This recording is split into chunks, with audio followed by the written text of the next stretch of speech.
দর্শক, আপনারা সামনের যে দুই ব্যক্তিকে দেখতে পাচ্ছেন, ওনারা ইতোমধ্যে একটা ওই যে ভাটা জাল বয়েছিল বিলের ভেতর, যে মাছ বাড়ছে কিনা দেখতেছে। হ্যাঁ, একটা পেয়ে গেল।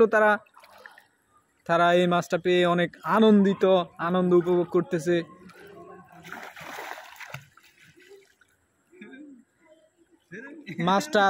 মাছটা উনি এখনো মানে মাছ কিভাবে মানে খুলতে হবে ওটা শিখে নাই। মাছটা দেখছেন, ধরা শিখে নাই। এটা শিখতে হবে, বুঝছেন? মাছ কিভাবে ধরো এটা শিখতে হবে। এটা মনে হচ্ছে অনেক বড়, এটা মনে হচ্ছে অনেক ছোট। দেখেন দর্শক, তাড়াহুড়া করা যাবে না। তাড়াহুড়া করলে ছোট ক্লিপ না, কাড়ি রাখতে হবে।